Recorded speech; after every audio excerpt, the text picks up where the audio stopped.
I want to tell you a story. So for those of you who know me, you know that I studied with my son, like typically. Going to class, breastfeeding in class, and even going on class trips. I mean, if you have been following my channel, you'll find videos of me breastfeeding, even in conference at the Geneva Health Forum and the likes. And I used to go with my husband. How did I do that? I typically negotiated with the organization or my school to say, well, I have a baby and I want to participate, but I have a baby and there's no need for you to worry about who to take care of the baby. I have someone who can help me take care of the baby, and I'll always negotiate for my husband to come in. So, in fact, there was one of the conferences that I attended. So one of the scholarship bodies that was in charge of this, they had gotten so used to me coming around with my husband to support with the baby and the baby that they were now even beginning to factor my husband and my baby into the budget, because really that's what inclusion is about. But that's by the way. Let me get to my story.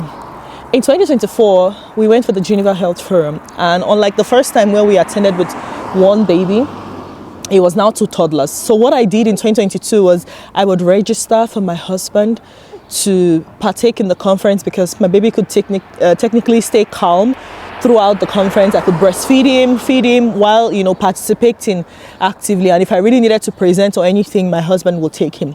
But in 2024, it was different, because now I had a few months old baby in addition to my first son. And my husband also was registered, like the other time. But immediately we stepped into the hall for the first session, the two of them began to scream. One person wanted one thing, the other person wanted another thing. And that's when we decided, okay, my husband had to stay outside. So by outside, I don't mean totally out of the building, but just right outside the hall or the room where this particular session was holding. So there was somewhere like a waiting area in the building, like central to where most of the conferences, the rooms where the conferences were holding. So that's where he would stay. There were like up to 2-3 nice couches. There was a bathroom, everything literally that he needed was there. So that's where my husband was, and it was quite challenging. He could not participate at all like he was able to do 2 years before. So somehow, you know how it is when you are in Europe and then you bump into like Africans, especially those who who had come for an event from Africa. So I met this man who looked sort of important. He looks like he was a diplomat, well dressed, and typical of conferences for one-to-one to network, to speak with people. I tried to say hello, but he acted in a funny way, like good morning, sir, or good day, sir. And he responded strangely, like he was trying to avoid me. And then I ignored. But somehow, as we were coming in and out, because of course there were several sessions, we were coming in and out, we were now walking together, and then I noticed he was by my side and now was responding to my greeting and was saying hello. So I said hello to her, and then the next thing he said totally shocked me. He said, "I see what your husband is doing." He said it with an attitude, and I was like, "Yeah, helping with the kids." So yes. And then he said, "I can never do that. I am an African man." I was dumbfounded. When I came back to my husband, I told him what this man has said, and my husband said, "Let him get out." Typical Nigeria. I said, like, "Please, let him go away." Apparently, my husband has also tried to say hello to him, and he was also giving him cold responses. But now we knew why he behaved like that. What do you say to that? Just so you know, unlike the 2022 Geneva Health Forum, where I had just attended a conference, in 2024 it was different, because this time my master thesis was selected for a poster presentation, and I was also a finalist for the Science Speed Talk competition, which I eventually won.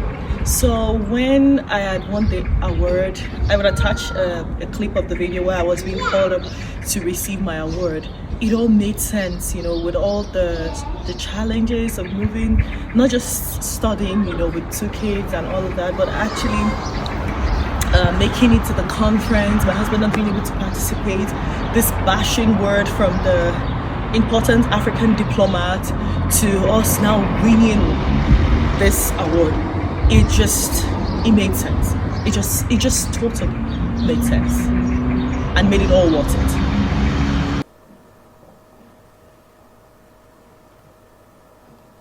It's my pleasure to announce that the winner of the Science Speed Talks 2024 is Benedicta.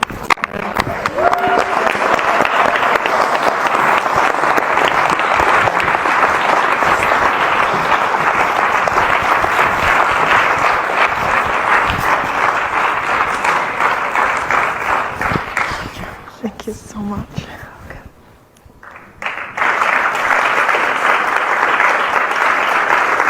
Thank you so much. I should totally do my dance. Thank you, everyone. This award is not just for me. I'm very grateful, first of all, to God for the strength given me to be able to study with a toddler and being pregnant with another child. And I'm grateful for my very supportive husband, for my children who had to stay quiet for me to study, and the one who had to endure being in the womb while doing my master thesis and all of that. Thank you so much. And just to put it out there, thank you to the Geneva Health Forum, to my school, the Management Center Innsbruck, for training me into a fine researcher worthy of recognition at the prestigious Geneva Health Forum. Thank you very much. And just to also put it out there that I am looking for my next role, because this is an example. If I'm able to study with 2 children and be able to get this, I am the girl for the job. If you have, please come.